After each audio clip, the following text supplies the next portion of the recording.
Shalom Sobat Misdinar. Ih, kok kurang semangat sih? Atau kita baca kali ya sapaannya.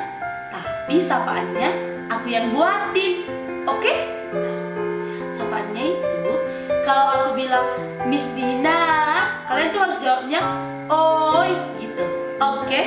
Tapi kalian harus jawabnya dengan penuh semangat dan penuh semangat. Kita coba ya. Miss Dinar, oh Miss Dinar, puji Tuhan. Nah, teman-teman sekalian, ada pepatah yang menyatakan tak kenal maka tak sayang. Perkenalkan, nama aku Cindy Fatika Purwakarta dari Paroki Santo Petrus dan Paulus Kabanjahe. Saat-saat gini kita enaknya ngapain ya? Kita cerita aja, tapi cerita tentang apa? Ngegibah aja kali ya? No.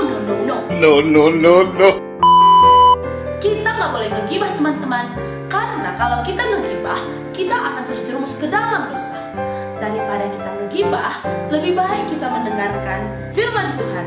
Selain hidup kita lebih bersukacita, kita juga akan menjadi berkat bagi semua orang. Yuk kita dengarkan firman Tuhan.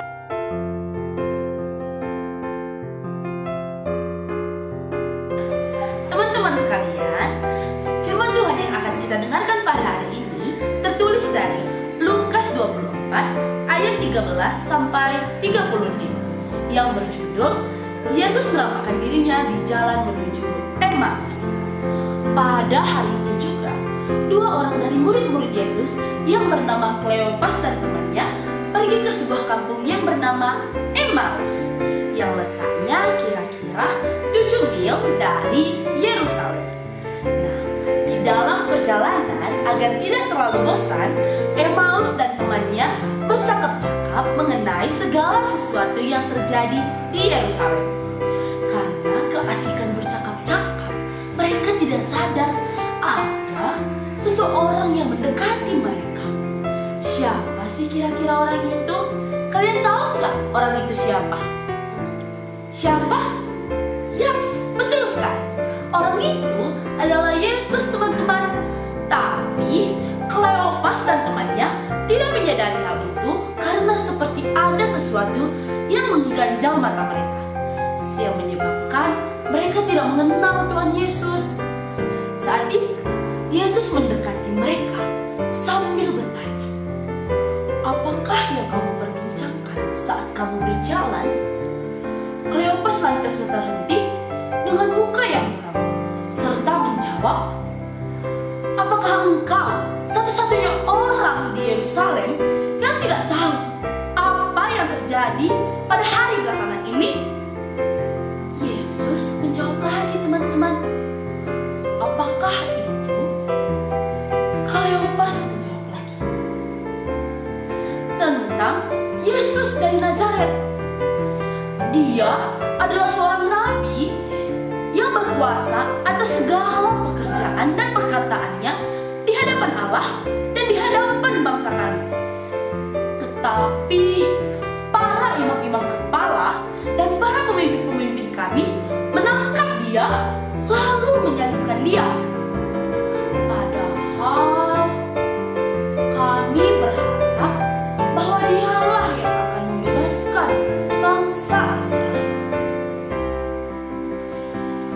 Dan setelah kejadian itu, pada hari yang ketiga, perempuan-perempuan dari kalangan kami mengunjungi kubur Yesus. Betapa terkejutnya kami dengan kabar yang mereka bawakan. Mereka berkata bahwa kubur Yesus telah kosong dan mereka berjumpa malaikat yang menyatakan bahwa ia telah hidup. Dan untuk membuktikan kebenaran itu, beberapa teman kami mengunjungi kubur itu. Tetapi mereka tidak menemukan apapun di sana. Mereka juga tidak menemukan Yesus di sana. Yesus menegur Kleopas dan temannya itu, mengatakan,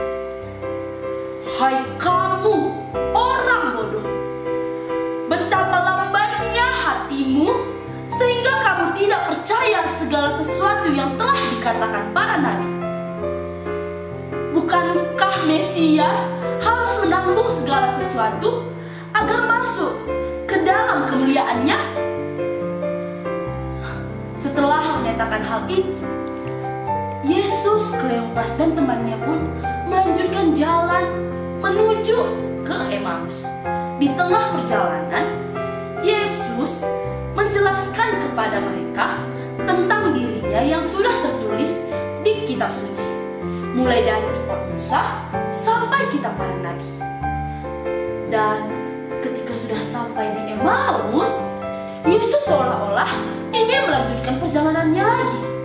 Tetapi Kleopas dan temannya menghentikan dia dan berkata, "Tinggallah bersama-sama dengan kami, sebab hari sudah hampir malam." Yesus, Kleopas, dan temannya pun masuk ke dalam rumah. Ketika mereka duduk, Yesus mengambil roti, mengucap berkat, lalu memecah-pecahkan roti itu dan membagi-bagikannya kepada mereka. Setelah hal itu terjadi, Kleopas dan temannya pun tersadar bahwa yang mereka jumpai itu adalah Yesus. Tetapi setelah hal itu, Yesus langsung lenyap dari hadapan mereka. Lalu bergegaslah mereka kembali pulang ke Yerusalem. Sesampainya di Yerusalem, mereka melihat ke-11 murid sedang berkumpul. Mereka lantas menghampiri mereka dan berkata, "Sesungguhnya Tuhan telah bangkit dan telah menampakkan diri kepada Simon."